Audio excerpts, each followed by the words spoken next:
Bonjour à tous, on va faire une petite vidéo sur les liens d'âme qu'on m'avait demandé. Je vais résumer dans ma vérité à moi, pour moi ce qu'ils veulent dire, sachant que vous pouvez retrouver tout ce que je viens de dire, vous pouvez le retrouver sur internet en tapant lien d'âme et où vous aurez davantage d'explications détaillées. Alors, premier lien d'âme, on a les âmes sœurs. Les âmes sœurs, ça peut être dans toute catégorie, ça peut être familial, ça peut être professionnel, amical, sentimental. Ça, c'est un lien où deux personnes, quand elles se rencontrent pour la première fois, elles ont l'impression qu'elles se connaissent depuis tout le temps, voire même dans une autre vie. Donc, de cette connexion qui se fait entre âmes sœurs, il y a le domaine dans lequel elles étaient fortement unies, qui ressurgit, si c'était d'une vie antérieure, pour le terminer ou pour le continuer dans les mêmes vibrations. Donc il y a une certaine complicité dans un des domaines avec une belle entente, une belle continuité de ce qu'elles étaient et de ce qu'elles sont. Nous avons après âme jumelle ou plus communément flamme jumelle. Alors attention quant la manière dont c'est décrit, il y en a une croyance qui dit que c'est une âme coupée en deux. Mais aussi dans d'autres écrits, on dit que ce sont deux âmes qui se juxtapositionnent pour réanimer. Alors pourquoi flamme jumelle? Le feu divin. Ces deux flammes unifiées qui se retrouvent. Alors attention du moins attention. Voyez ce que vous voulez en faire dans les croyances, ce qui résonne le mieux en vous. Il faut juste savoir par rapport à que ce soit âme jumelle ou flamme jumelle, de toute façon, quoi qu'il en soit, ça se passe dans des vibrations autres que dans la matière, dans un premier temps, par rapport à l'incarnation. Dans l'incarnation, c'est quelque chose de très intense, mais dans tous les domaines du terme, vibratoire, émotionnel, dans les douleurs, mais c'est pour grandir, c'est vraiment pour grandir, pour être complet ou complète. Alors après, en fonction des histoires, les flammes jumelles, tout ce qu'on a romantisé, c'est pour se retrouver et s'unifier. Mais c'est pas se retrouver, s'unifier comme on l'entend dans le sens du terme on fait un beau couple. Non, il y a ce côté sacré, sacral, sacralisé. C'est pour qu'il y ait une véritable union entre ces âmes jumelles ou flammes jumelles. C'est on travaille sur soi parce qu'il faut d'abord être complet ou complète.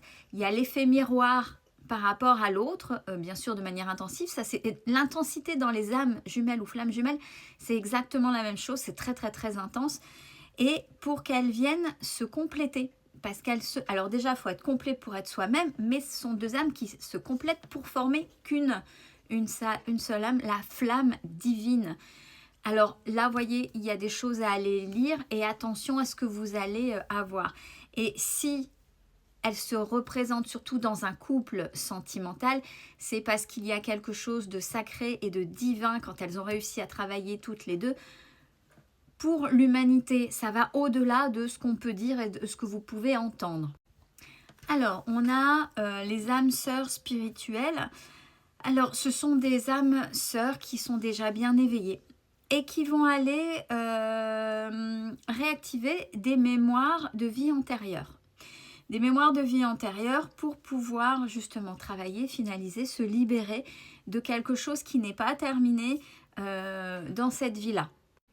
Bien évidemment, qui dit âme spirituelle, dit le don de soi, le dénouement, l'altruisme, l'empathie, etc. Donc il y a des choses à travailler. Donc vous voyez, c'est quand même avec des personnes qui ont un certain éveil. Pour se libérer d'un certain karmique et pour redevenir entre guillemets heureux, bien avec soi, avec son propre divin, puisqu'on est dans la spiritualité, donc dans un certain éveil, une certaine sagesse. Nous avons les âmes enseignantes. Ce sont des personnes qui sont beaucoup dans l'humain et dans la spiritualité pour enseigner vraiment des connaissances, mais au-delà de la connaissance d'école, bien évidemment, de ce qui pourrait être enseigné, de ce monde un peu subtil qui a été fermé à l'homme. Bon, on va pas rentrer dans le politiquement correct, mais qui a fermé toutes les capacités que les personnes ont normalement, de par la matrice, de par les cases dans lesquelles il faut les rentrer. On a aussi les âmes ascensionnelles, c'est les âmes qui ont un multipotentiel de transformation, qui sont vouées déjà à travailler sur elles fortement, mais amenées à travailler, à ascensionner les hommes, donc l'humanité. Donc là, on va quand même sur des choses un peu plus élevées. Alors, on a d'autres âmes. Alors là, je prends devant moi, hein, je fais un déroulé, je passe certaines âmes qui pourraient ne pas... si vous voulez que j'en parle un peu plus précisément, n'hésitez pas, hein, je vous donnerai. Je n'ai pas parlé depuis le début où j'ai passé, par exemple, les âmes synchroniques, par exemple. Bon, les âmes enseignantes, bon, ça, celles qui... âmes mandatées par la hiérarchie céleste, les âmes visionnaires, bon là, âme ascensionnelle, je viens de le dire, les âmes alchimiques, là on est sur des choses un peu plus précises, les âmes cosmiques, donc ça parlera pas forcément quand on parle de lien d'âme, les personnes n'ont plus besoin d'entendre sur le côté généralement sentimental. Donc voilà, âme stellaire, c'est ce que j'ai devant moi, âme racine, voilà, âme étincelle, je pense que ça parlera pas, âme clé, âme protectrice, âme chamanique, celles qui reconnaissent, alors âme chamanique c'est clair, c'est celles qui se reconnaissent au travers des forces sacrées de la nature. C'est celles qui vont travailler sur le côté vraiment animal, règne animal, végétal, minéral, avec peut-être de la télépathie, de la communication avec les animaux. Les âmes oracles, c'est transmission de prédictions, et ça existe, il n'y a pas que des charlatans, bien évidemment, il y en a véritablement qui l'ont.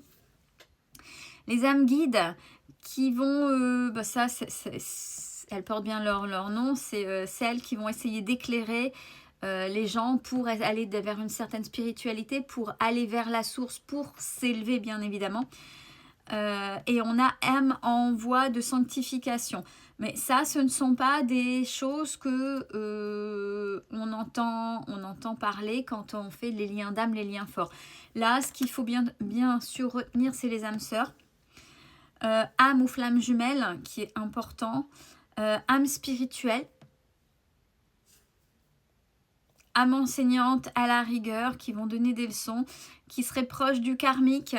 Quand on veut mettre dans le relationnel, c'est quand il y a un lien d'âme karmique, c'est les âmes qui se sont retrouvées, pas forcément avec un contrat d'âme positif.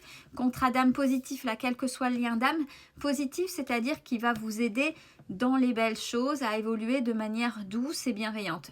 Contrat négatif, c'est de toute façon cette personne quittera votre chemin de vie, mais va vous faire évoluer dans la douleur, dans les blessures, puisque c'est comme ça pour vous réveiller un petit peu, quel que soit le lien d'âme.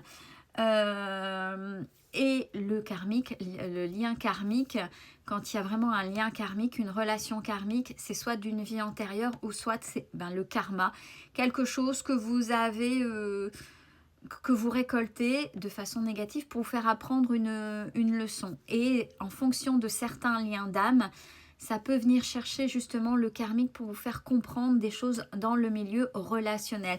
Mais vous voyez, au niveau des liens d'âme, il n'y a pas que au niveau du sentimental, ça va même au-delà. Donc si vous avez envie que j'aille un peu plus loin dans ces fameux liens d'âme, les petites choses que j'ai passées, puisque je sais que ça ne parlera pas à tout le monde, j'ai fait juste le principal sur ce que vous pourriez reconnaître dans la vie de tous les jours, n'hésitez pas à me le dire. Belle journée à tous.